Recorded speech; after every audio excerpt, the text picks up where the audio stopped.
Hello, everybody. Wow. Welcome to Charmed Persons. And this is a very special edition, Meet the Persons, where today we meet our good friend Evan Cullinan. Evan, say hi Hello. to our fans. Hi. Hi, fans. It's good to see you.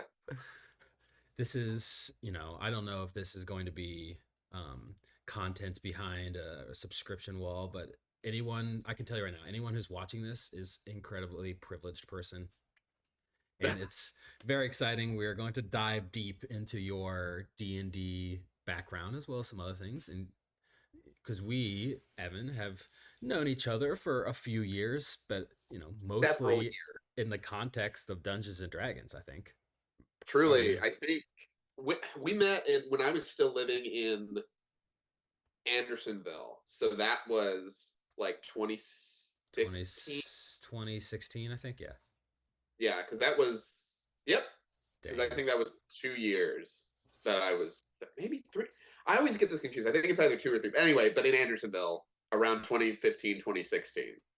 And at that time, it was like you walked in and I went, "Oh, hey, Matt," and then you were off into another room doing D&D while I went off and like went to work or did something else. Yes. It was that circling of orbit until eventually all worlds collided. Yes. Yes. I remember being in Zach's home game, and you obviously lived there. Yeah, you would circle around and then play every session once in a while. Yep. But that was it's kind of fun to be a step in for a session player in a long standing campaign, because you can just kind of. Yep. I got to do that with y'all's Red Chorus. Yeah. I got to step in for a bit I was a really nervous Goliath. Yes. I can't remember why I was nervous. There was like some secret that I had that he was like, "You have a secret," and I was like, "Oh, okay, cool." So I spent most of that session trying not to reveal a secret. I think we'd have to ask Zach. He's like, Yeah. "Can you do that?" I was like, "Sure, that'd be Yes. fun." And that was the one time that I like was a part of that, and then I scooted for. I'm sure it was a show or something like that that I was working on. So I'm curious just about your D&D history. I know you had played before that, obviously, but I'm not sure like what capacity, how experienced were you, how did you start? I so I knew of it for years because I did you ever read the Sunday comic? No, not just the Sunday comic, but the comic strip Foxtrot. A little bit. I know it. The character Jason would play Dungeons and Dragons, and that was my like first hearing of it. When I was like, Ah, oh, that's what it was. And so I used to have those like anthology books because I was one of those kids who had the Calvin and Hobbes, Foxtrot, and a couple others. Um, but that was my first introduction to it. And then in high school, there was a kid who did theater, who I did theater with, and he was like, "Hey, do you want to play?" And I was like, "Yeah, let me see what this is about," because I'd heard about it for years, and it seemed like kind of a fun thing. I was a big Tolkien kid and all of that, so I was like, "Oh yeah, sure." And I went over, and I remember, so that would have been 2010, give or take. And I remember we were setting up for about 5 hours. And then I think we ended up playing for maybe one. yeah. And I was so unclear on what everything was. And I'm like, this is not for me. Wow. So I was like, I'm not gonna not dissing on it. I was just like, and then Zach started getting into it because he was watching Critical Role and we were living together at the time. And then he was like, I want to do this. And I was like, yeah, sure. And so I joined and I was like, oh, it is fun. It is like there's setup, obviously. And I think we took time to like set up a character. But for the most part, it was, and I think at that point, D&D Beyond existed. It was about to exist, I think so, yeah. something like that. And that was in the first year of living there because that's when Sophie joined, a friend of mine, Ryan, joined, and that was I think that was before you joined. But we did so we started playing then, and so that was really my first earnest like go at it for more than one session. And then I fell off of it for like again shows, work. I was a server at the time, so I was constantly busy and constantly tired. And then picked it back up again right around right before the pandemic because I started DMing with Zach, Emily, and Sophie. Um, and then the pandemic happened. Mm. That ended it. And then I was backing with Charmed Person. So that's kind of my history with D&D in general. Kind of off and on. Very much so until late, until pandemic. It's, D&D is obviously, we both know it's an incredible thing to do, but it obviously is fickle. Yes. It requires a lot of time, especially of adults that don't have a lot of time. It's difficult Hmm. to get together, and even if you do get together, there needs to be the right dynamic. Of course, Yep. you need to know what you're getting into, play styles. So, Hmm. you know, in that regard, it's difficult to keep with it. There has to be a lot of right circumstances, I think. Oh, for sure. And this crew, Four Charmed Persons, just happens to be this perfect mesh. The fact that we've also been able to do it in multiple time zones is nuts. Like in-person games in the same time zone fall away much faster than we have, and we have three time zones in total that we're negotiating between, and a bunch of different day jobs and a bunch of different things. And somehow we managed to keep consistent with obviously people dropping out for like strengths of lengths of time for like a project or a vacation or something like that. But like this is the right crew of people that's just like, this is great. Yeah. This is nice. Yes, I think we were all kind of on the same wavelength about what this is and how to play, and I think it just like immediately gelled. And Yeah, we're all cool people. yeah, of course, I Yeah. think it's interesting too because you play online, it's Mhm. it, yeah, it's a little bit easier to get together, but of course that provides extra hurdles. Oh Uh, yeah. but especially in the pandemic, it was beautiful to see people's faces, and I like that we've continued Absolutely. past it. Um, Yep. That saved a lot of my mental health. I'm sure it saved many others too. yes. Okay, so I have played in one session that you have DM'd, a one shot. Um, Yes, but you've DM'd a few campaigns I or have. started.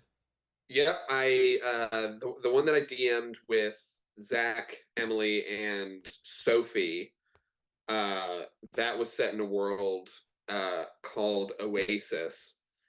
Um, and we did that for I want to say at least 4 sessions before life got busy. Yeah, that sounds about right. Because I think they moved around that time from where they were living at that point in Edgewater to Logan Square. Um, and also, I currently DM for a science and arts academy out in Des Plaines once a week. These last 2 weeks they've been on spring break, so I have not. But I do that once a week for like middle school kids, and I'm so that's curious about that. Please it's a go. fucking hoot, man. It's interesting because you see literally every type of D&D player because they haven't it's a new experience. So you're literally seeing every facet of every D&D like kid that exists. There's the stereotypes that you see of like the kid who has read the monster manual forward and backward, and you'll throw in something like at the bare minimum. I've thrown in skeletons, and I'll say something, and one of the kids goes, "Oh, but isn't there AC?" Blah blah blah, and I go, "No, I don't know what to tell you." Like I'll tweak some things or like Yeah. shift things around, or like, "Oh, can't you use that?" And you're like, "No." There's the one kid who's like their turn's over, but then they like come in because they're so excited with like a little bit of a talk where you have to go, "Hey man, not your turn. It's cool, chill." And then there's the Chaos Goblins who once they realize they can do anything, they will do anything. And I had set up a mission because they're set up more in like a one shot format because we only get to meet for about an hour and 15, which is not conducive for like a super long term thing. Yeah. It's right after school, but I was setting up a mission for some of the players to protect a minister of this town that they were in, and one person, the minister was very clear. She goes, "I just all you need to do is protect me at these speeches that I'm going to give. They're little stump speeches around the city, and that's it." And they were like, "Great." And so they were all there, and then one kid was like, "I'm gonna go buy a pig."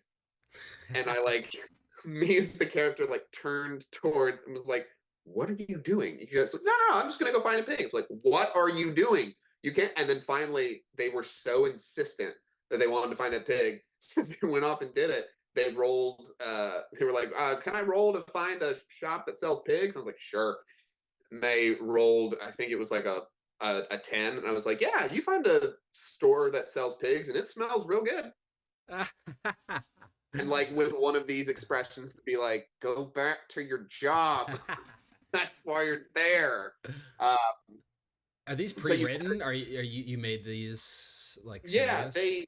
So what we did for this, because the guy who runs it is the one of the music teachers at the Science and Arts Academy, and he was like, "We want to do these one shots set in like an adventure guild, and we want the players to make the world like we made with a big like in school where they had those big like rolls of colored paper that would like suddenly come out one day Yeah, and oh you would see yes. them like Okay. what are those for, and then they disappear but you'd see a banner the next day and you're like, "Oh, that's what for." We had those put together, two giant like light blue ones to be water, and then we were like, "Okay, Cool. make continents." And so they made they got into a couple of groups and made these places for them to create. And again, another facet of D&D playing came out where there was one group that was like, "We're going to make a continent that's like entirely basically a wetland, riverland kind of thing. Very like grounded in terms of like natural things and all that." And they have that. And then there was another group that was like, "We want it to be like really interesting, but like kind of makes sense." So they made a floating continent that has like an upward shooting. They call it an upward shooting waterfall. And I was like, "Is it a geyser?"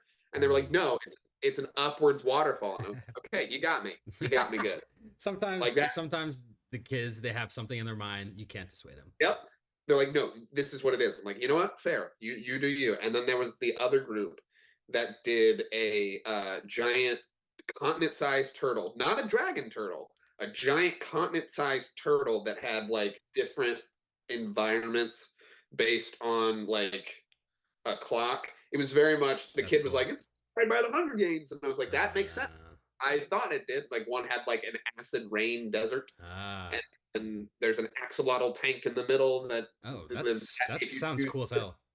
right, like it's the like there was the like kind of grounded, but still like there was some mystical elements about it. Continent. Then there was the like fantasy continent that you're like, "Oh, it floats in the air," and then there was the wild. This continent moves, and it's a continent-sized turtle, and you're like, and it has all these different things. And I was like, "Yeah, that sounds like every D&D player that started out." That was just like, "We can do whatever we want," and then some people want to be grounded, some people want to do the fantastic things, but Hmm. once they like made them with construction paper, we put them on the world, and then myself, a coworker of mine who also works at the after school camp that I work at, and the band teacher, we cut out a bunch of other stuff because what we were like, we can't just have like three big continents. We want to have some mystery to the world for them. So we just, with no plan, made shapes, placed them on the thing, like one of the things was a massive ice shelf that's on the top of the world that is unlabeled and unexplored and all that stuff, and we put that all around. They're like, "What's that?" And I'm like, "You don't know anything." And the truth, we had no idea, but so they created that world, and then we like they mentioned some cities and things. The one that we're primarily in right now is called New Rome, Roam, um, and that's on the like Riverland continent. because that's where the Adventure Guild Zeppelin is. And so every Mm. week they meet on that Zeppelin and they get assignments where they can pick which one they want to go to, little one shots. And then they go with that DM to go do that. The problem with that is that on like a couple of times on the one shots, they will get to a point where I'm a big believer in consequences for your actions because and anyone who's been my player knows, and Zach names it perfectly, and it fits everything so perfectly as to who I am as a DM. I'm the Dark Souls of DM, where I'm not going to give you a. I'll tell you, like, if you ask me something, I'll be like, yeah, you see that, da, da, da, da, da.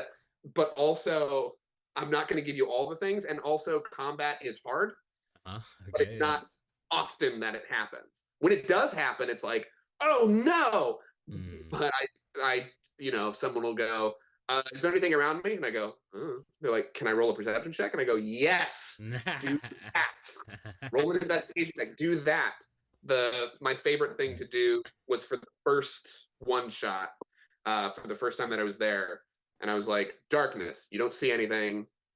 You kind of hear something, but you don't see anything. And one kid was like, well, I have dark vision. I said, great, you can't see anything. And they were like, what? And I was like, none of you have tried to open your eyes? And they were like, I Oh, opened my eyes, and I was like, you see a thing. And I was like, it was oh, my way that's of funny. going, you have control of what I you see. do. Yep. I don't, you don't, like, I'm not, I'll move you in a direction, but I'll build the thing. And if you go in a way, I'll work and do all that stuff. So it's a lot of like, I have a loose plan. Uh, And then that's what I was saying. The consequences for their actions. They got to the end of a session and they had murdered the guards that they were trying to sneak past. And it got to the point where like there were 7 people dead. And I was like, you can't get away with this. I'm sorry. And like a battalion of 20 guards showed up and they're like, you're under arrest. So they were I was like, I have to keep them. They're under arrest. And so I made a whole thing where they were in jail. The lawyer for the Adventure Guild came down and was like, we're going to get you out of this. This is nuts. And then they stayed in jail for 7 days. They were going to have a trial, but I was like, I'll make it combat oriented. So one of them got poisoned with lycanthropy, okay, nice. lycanthropy, excuse me. And so they like had to fight in the courtroom because they were trying to frame a bunch of stuff. And I was like, sure, we'll do that. And then they got whipped back to the Adventure Guild. And they were like, I guess everything's fine. We don't know. But that was How did they take being thrown in jail? Were they did they constantly try to escape? Were they like, okay, well, this is that's the thing. I thought they would. yeah, They didn't. really? They didn't because I put the lawyer character in to go, who specifically was like, don't do anything stupid. And whenever someone says that, someone's going to do something Yeah, stupid, right? especially if you're middle schooler. Someone. Yeah. And so I was expecting them to try to break out. I didn't make it. I wouldn't have made it easy because like one of their characters is a fairy, and that fairy was the one who thunderwaved 6 people to death. So I Oh, was like, they're gonna, including 2 of the player characters, but they went down unconscious. Everyone else died. I thought it was very funny. Um, so like she was chained to the wall, and like had anti magic chains on the wall to be like, you can't fly around and you can't do magic. But the other 2 were just kind of like in the cell. And I was like, okay, do you do anything? And they were like, yeah, we're just gonna sit here. wow. I was like, are you serious? I was like, it's a week. You have a week. And they were like, yeah, no, we'll just sit here.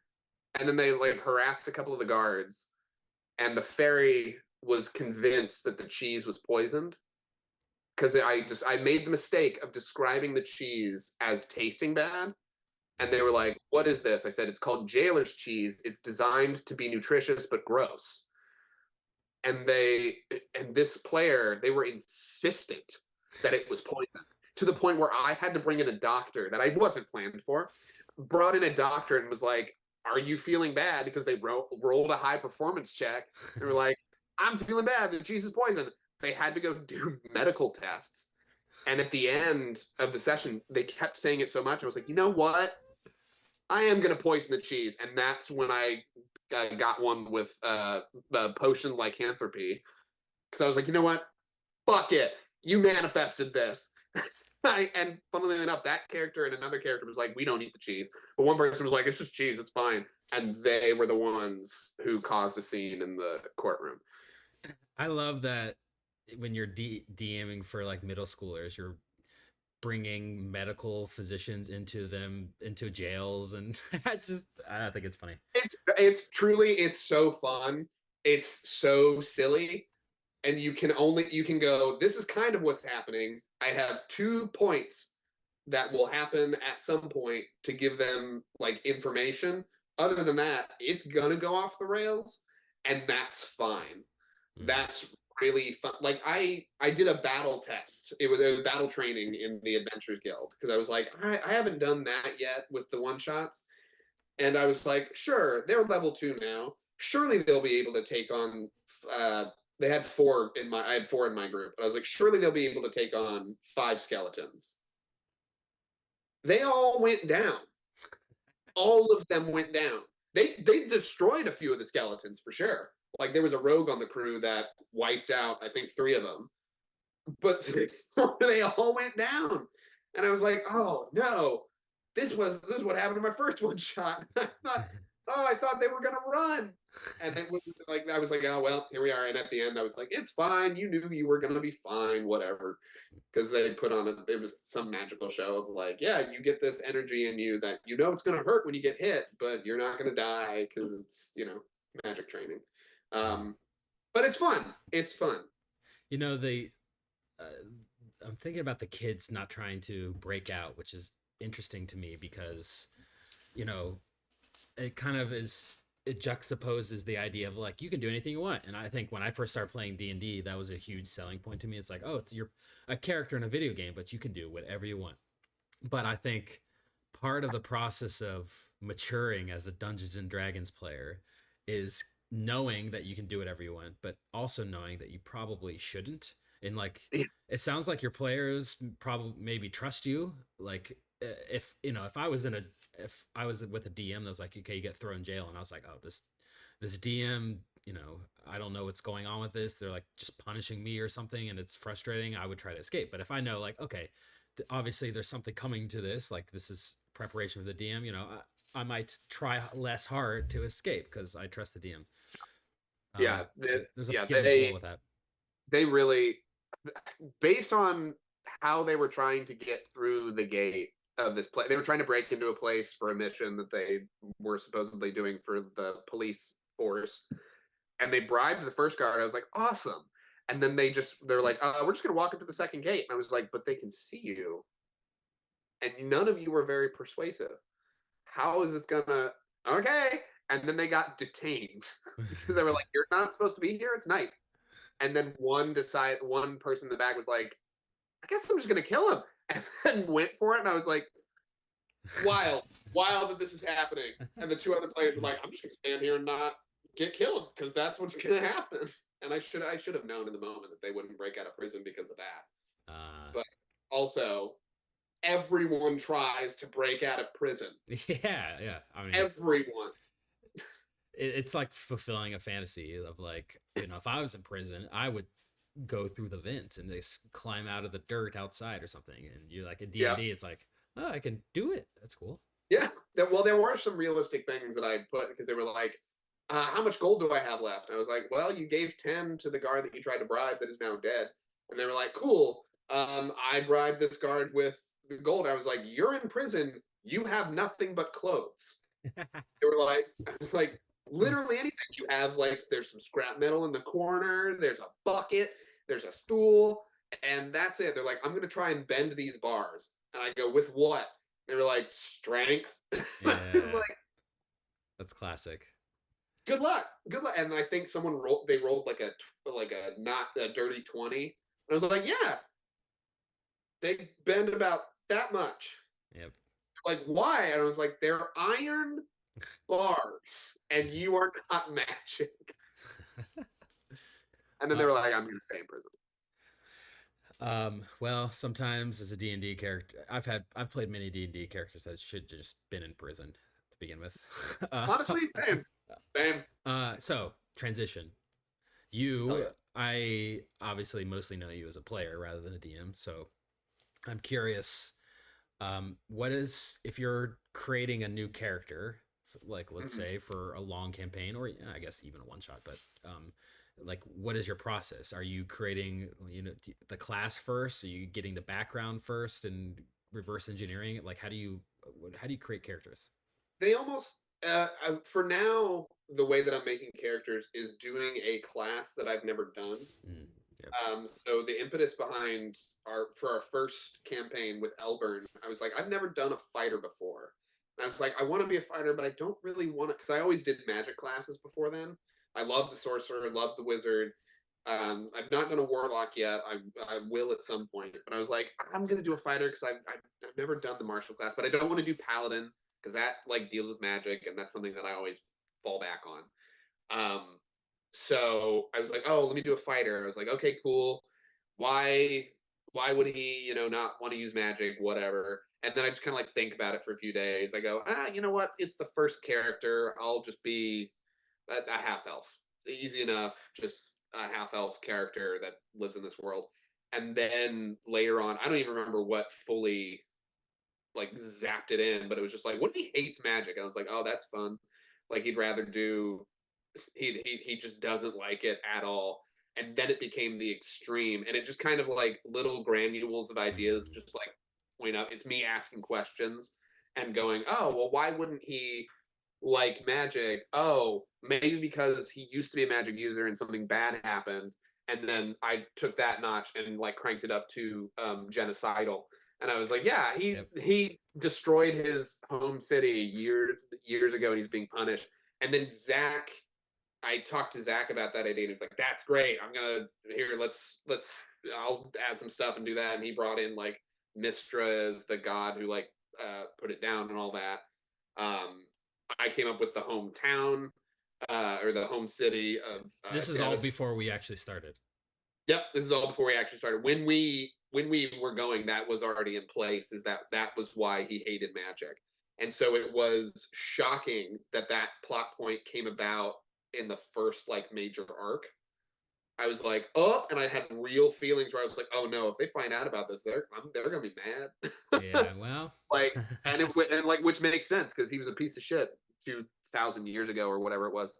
But that's kind of how I started building my characters. And then for Morton specifically, I was like, let me do something completely different from that character. And so I was like, I'm gonna do somebody there's a fucking eyelash in my eye right now, and it's the what? most annoying. Oh my. Oh no, Um, it should be above your eye. it should be above my eye or slightly below it, not in it. Hmm. Uh, there we go. But with Morton, I was like, let me do something completely different. He loves everyone. He's only closed off in like the ways that make characters interesting and not because he's harboring the deepest secret of being the worst in the world. And I'll do something that's more like happy go lucky. And so I was like, let me do a rogue arcane trickster because that seems fun. Yeah. And Zach had brought in the suggestion. He's like, I think you should be an arcane trickster. I was like, awesome. And then it just so happened that in that campaign, he went through deep traumas of dying and then becoming a vampire, being forced to be a vampiric slave, and then slowly just got drained down into this like I don't know who I am anymore. And I Yeah. think he said it in like 2 sessions where she was just like, Martin, you used to be fun. And he goes, yeah, I know, man. Yeah, you turn I into a vampire, it kind of zaps your funness, Yeah, maybe. it was, but that was the impetus for creating that character. So it was in that moment, it was like, let me go completely Just an opposite of opposite. what I've done before. And then for the one shot characters, I just usually go for a bit. Yep. Okay. Like Same. we did the pirate, yeah, I mean, because that's fun. Yeah. In the one shot, they'll probably die. Like for the pirate one, I was like a pirate dwarf because I wanted to do like a yes, see, and all that shit. For the servants of blight, the way that everyone was kind of going with the like four horsemen of the apocalypse. I was like, sure, I'll make Thanos in D&D. That sounds fun. And Oh, so nice. this Okay. Yeah. like brutal murderer. Um, just like, yeah, he commands armies and all this shit, and it's fantastic. Um, and so that's what I go with the other ones, and the class and species in that moment doesn't really matter to me. And that in that moment, that's Yeah. where I go like, oh, cool. But if it's a long term character, I think of I think probably class first, and then I think of why they are that class, and then I eventually go with the species because I mean there's many species that I haven't been yet, but like I just kind of try to fit where I think would be interesting, and that matters less to me than the class when I'm creating a Yeah, character. I get that. That's the same with me. I love one shots just for what you said as a bit. Just uh, pick a fun character and like give them a couple of traits or something that they can latch onto. Like I do this all the time where I'll have a character like I always think about my character from the like Star Wars or Star Wars long Yeah, shot, and I was like, yeah. okay, I'm gonna my only conception of the character going in was he's a bounty hunter who has traveled all around the galaxy and done a bunch of things and went to jail and has this dark past and he's just kind of like sullen. That was my conception of the character. But then while Mm. we played, I was just kind of having fun and I was like improvising and like yes anding a bunch of things and it turned out my character was went to jail for tax fraud. I don't mean, I That was mean, so good, if and it that worked it so was great. well. If that was a character for like a long campaign, it might have been different because like oh Right. I've completely changed the entire like timbre of my character. But Yes, for a long shot, it was super fun. It was good. absolutely. I was the spy in that one, the one Mm, who worked for the government and then got completely disavowed. And because he was on truth serum, that made him part. Let's all remember that yeah, as part of the thing. I think Eric came up with that. yeah, Was that bit. That he just completely was like, I don't like that I'm in a life of secrecy, so here you go. I'm going to tell you everything now because they've disavowed me. I am this and this and this and this and this, and that was very fun. That was a good setup. I liked that system a lot. yeah. It was fun. It was good. It was very very fun. Okay, Evan. Yes. For everyone out there that doesn't know, Evan is a accomplished composer, musician, and if you listen to our podcast or watch some of our videos, you can will hear some of his work being played for like the intro and outro. So this does pertain to D&D for all you pedants out there. Well, I don't know why you'd be a pedant. This is just as meet the persons. I'm trying to just get to know you. It's not necessarily about D&D. Hey, you run it how you want, man. Yeah, You yeah. run it how you want. Angie's running a tight ship, but my ship, we're going all over the place. The bolts. Oh, I shouldn't say that. Boeing's in trouble for that. I was gonna say the bolts are loose, but Ooh, yeah, yeah. yikes. Don't call my meet the persons the Boeing of German persons. Oh, So we're topical here. yeah, let's date this. Yeah. I mean, it's evergreen. So uh, uh, with that, I'm curious about your like musical background experience. What are you do you have ideas of creating like D&D specific music? Because I know the song we used was something you made elsewhere, but it fit incredibly perfectly with like the vibe we're going. Do you Yeah, no, thoughts about that? I've been I've wanted to write music for like as long as I can remember. Messing around on the piano when I was like 4 years old before I started taking lessons. Um, though I didn't really have like the the path until I started taking piano lessons, and then I got composing software Finale sponsor us, I guess. Um, Finale to start like writing stuff down, and then I did it as like as a passion throughout high school. Was in band in middle school. Started on the clarinet. Um, we played in the jazz band in middle school on backup keys, bari sax, and alto sax. Um, and then in high school was in band, also was in choir, uh, was in theater where I was, doing obviously more singing musical theater, but those were like the music outlets. Did a music theory course my senior year of high school. And then in college, even though I went to school for acting, I was working on stuff when I had free time. I wrote something for a class where we were doing like a devised version, a devised short bit of The Tempest. Okay, We yep. got a prompt for it, and I wrote something for that. And so I just kind of been doing stuff all throughout. Oh, I did a couple other writing things. One for somebody's senior capstone, um, directing project, and then that translated into when I graduated college. Was doing that for various theater projects and myself, writing uh, a musical eventually that was in the Chicago Musical Theater Festival back pre-pandemic. Working on draft two of that now that I have more time, and just kind of doing what I can. The piece when I can go outside was started because during the pandemic I was obviously isolated, and I was like, I need to occupy myself or I'm gonna fucking die. Like I can't do that. I'll go crazy. And so I had some money, was able to, and fortunate enough able to like invest in a computer and a keyboard. And some software where I could produce more than I could just compose, Mm-hmm. and create like good quality sounding things using sound libraries and sample libraries, et cetera, et cetera. Um, and so during the pandemic, I wrote 3 songs just to like kind of occupy my time, and it was my like COVID album is what I called it for myself. There were 3 songs that I did. One was the first one that I did. It's called "Chill at Home." It was like a 11-minute just like chill vibes thing that was very repetitive and like had a lot of whooshes and Mm, cool. the ethereal instruments. And then the second one I did was called Social Distance Hero, Good name. which was actually showed up in the one shot that I did with y'all and the Grand Night for Drinking. Yeah. So I was like, oh, Okay. this works, is it has like the metal rock doom vibe that I'm going for since everyone's about to be a zombie. Yep. Okay. I I remember that. was like, sure, I'll play that in the background. And then that last one, when I can go outside, was one that originally was going to be sent in as a job application for a video game trailer company. I was like, because I was obviously looking for work at that time because I got furloughed from all my jobs. So I was like, I need to do this. So I made that originally for it.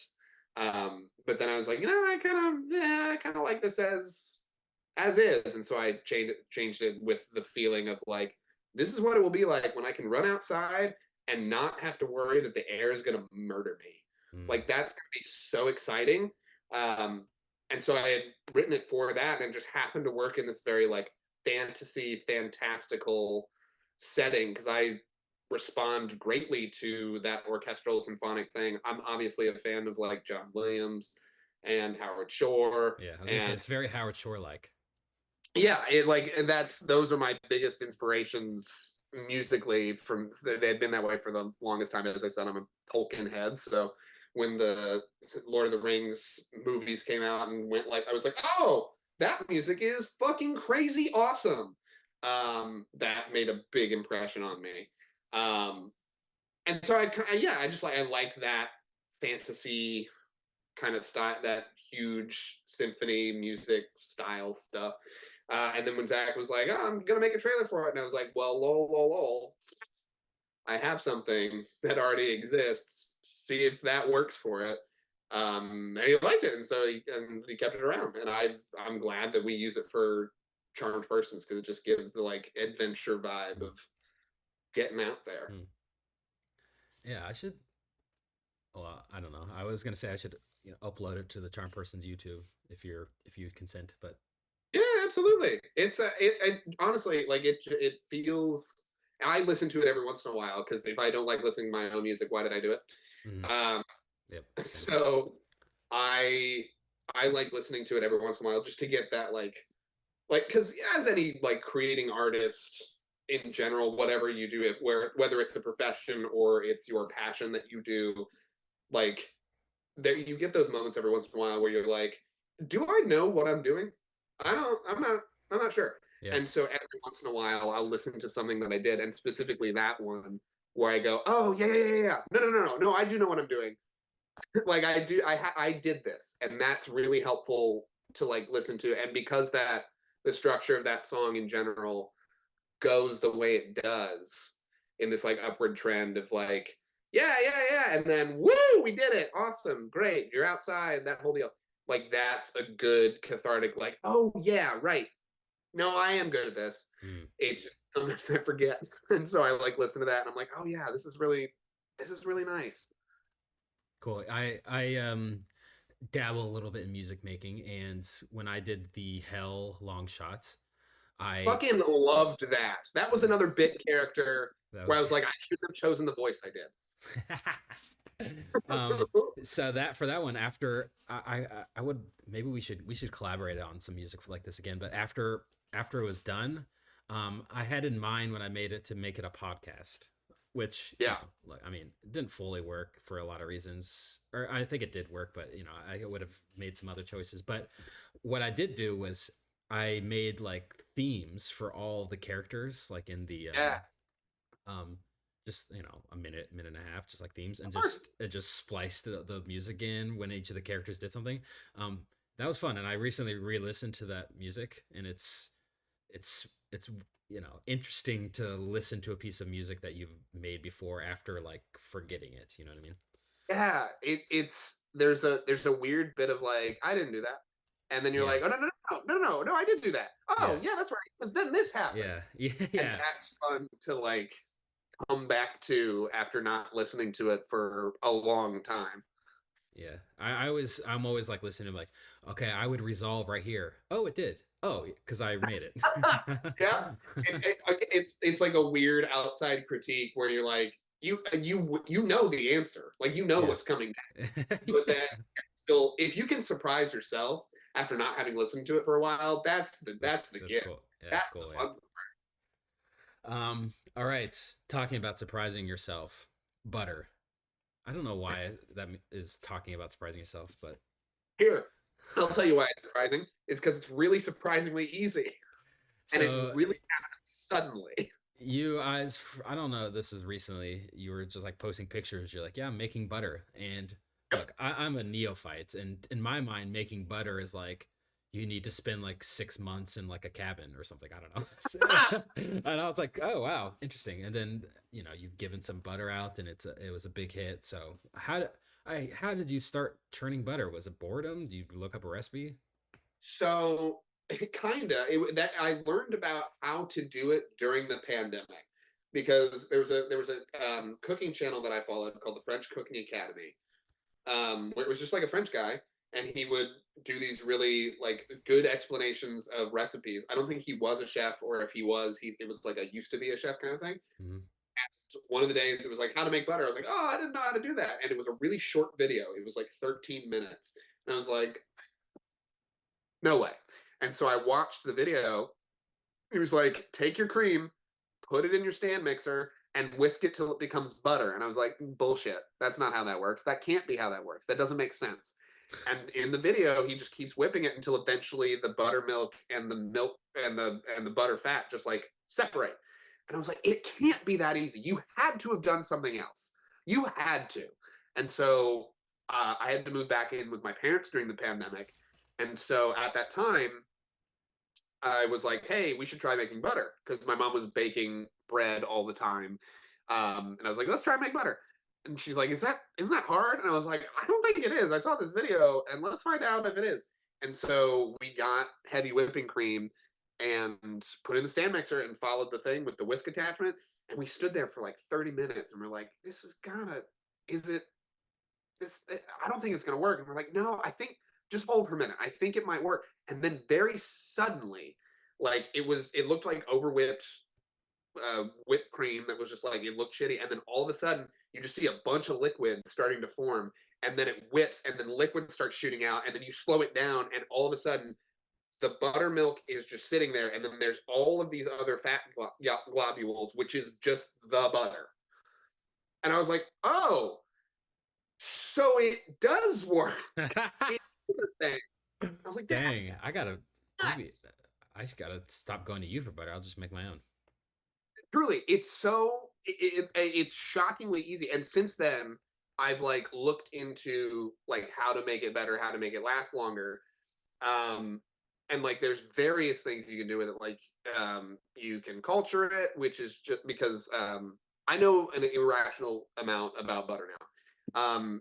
In the United States, since we pasteurize the main cream that you can get in the store, unless you're in California where you can get raw milk in the store, is all pasteurized.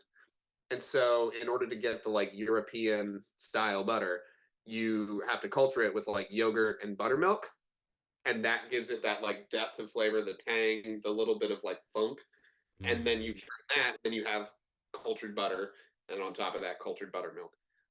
culture. I like it's called cultured. Like Yeah, 'cause it's just got bacteria in it now. it's been Like, around. yeah, it's just like, ah, yes, I too read the Times every day in the morning while I play the crossword at the same time and do my Sudoku in Japanese. Like, aren't the numbers the same? All right. Um, yeah, but it was, I've learned a lot since then, and now have my, like, you can, at its core, you can make butter in approximately like 30 minutes, and it will be done, and it will be absolutely perfectly fine and delicious. What was the butter that you made for our Secret Santa? Was that a That specific was type? a garlic and chive butter.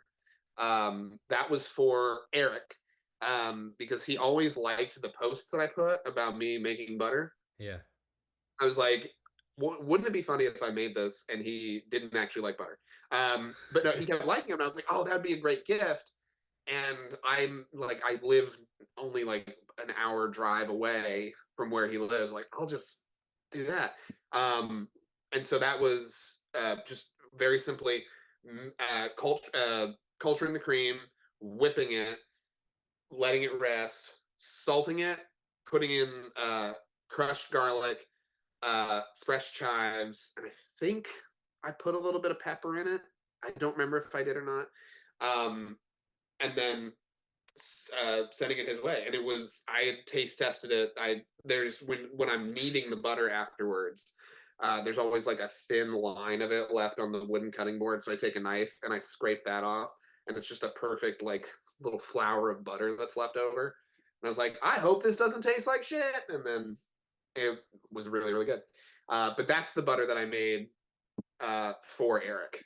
Was a very like good, and apparently it's been a huge hit. He made a steak with it that he's like, I'm gonna let you know how this turns out. It's probably gonna be good. I was like, I Hey, hope so.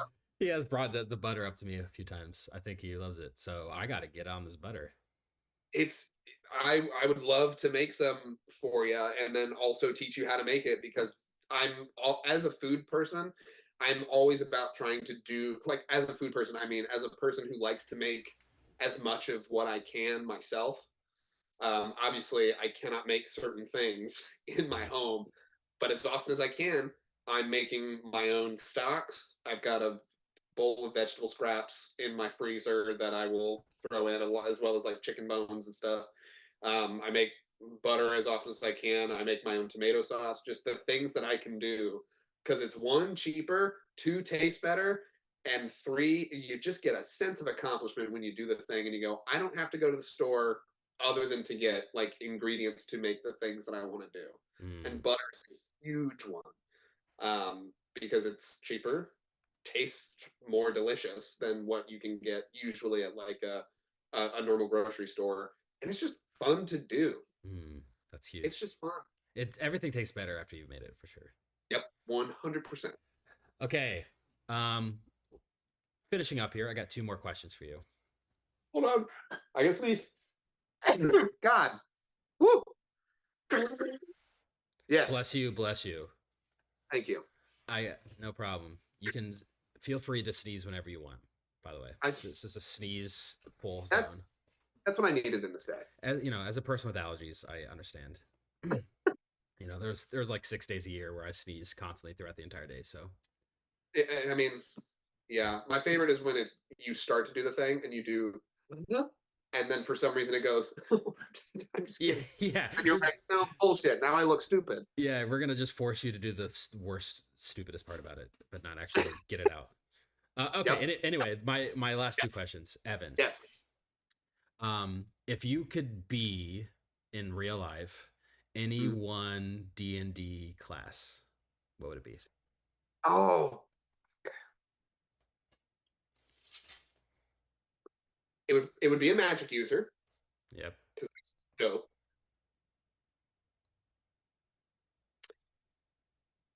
Okay, so here's the problem because I want to say paladin, but I'm not particularly religious.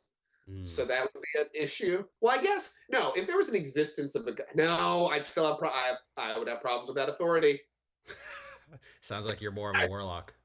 uh, no, I'd probably say like a sorcerer. Okay, okay, that makes sense. A Just like sorcerer where yeah, your magic just kind of happens to you, and you're like, oh, okay, cool.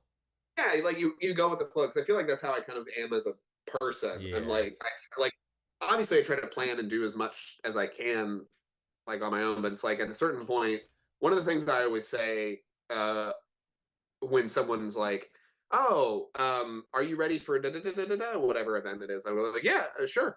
And they're like, "What do you mean?" I was like, "Well, we'll see what happens. Like, I can be as prepared as I want to be for the thing, but at the end of the day, I don't know what's going to happen, but I'll Mm. do my best to make sure that it goes the way I'm going to go." So I Okay, feel yeah. like I'm convinced sorcerer. that you are actually a sorcerer, maybe. I Uh, that would make my life easier. I'll tell you that. now is if you could be any class, just you would transform yourself. If you wanted to be a paladin, you would be very religious and very strong. You could just be any class you want, regardless of who you are now. Would you still be a sorcerer? I'm going to say because sorcerers are squishy, probably not. They're a little Uh, squish. okay, yep. Not I quite as think squishy as wizards, or I don't that's know. true. They are a little bit more durable than wizards. With see, there's always limits to like wizard power at a certain point, and it's like if I'm going to learn the things, I'm going to want to learn all the things. Mm. Mostly to do.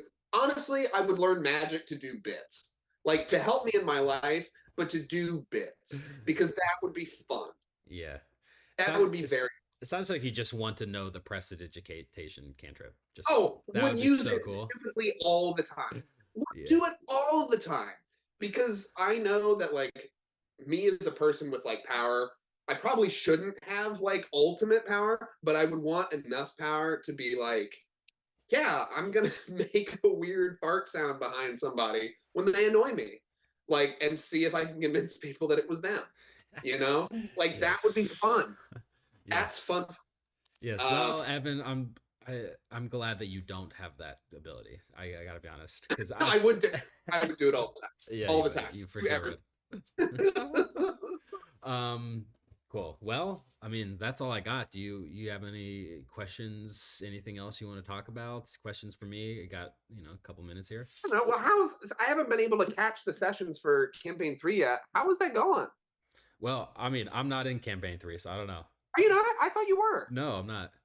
I think it's going well from the uh, clips I've caught it like a few sessions or Let's parts. speculate as to how it's going without Okay, yeah. seeing it.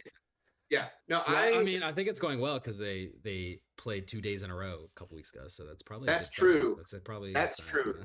There was something with the squirrel that happened recently, and I don't know what exactly it was. We should just wildly speculate about this campaign. I think the squirrel was a normal squirrel that they thought was like a magic thing, Ah, and then they found out after like killing it that it was just a normal squirrel, and they just killed a poor squirrel. yeah, I think that's what happened. I think I'm that not sure if that's true. I think the squirrel was a magic squirrel that killed the entire party. I hope, you know what? Yeah, fuck my answer. I like yours. So I think That would it's be the very truth is fun. somewhere in between those two. And if you want to find out, join us for campaign 3. Do it, do it, do it, do it. It would be, apparently the mysteries are crazy. So that's very exciting. Yes. Well, Evan, I think that's it. Thank you for joining me.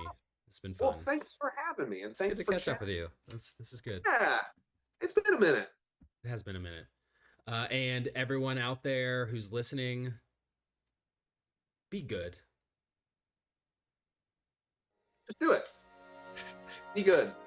Be good. And like always, like we say every time, bye.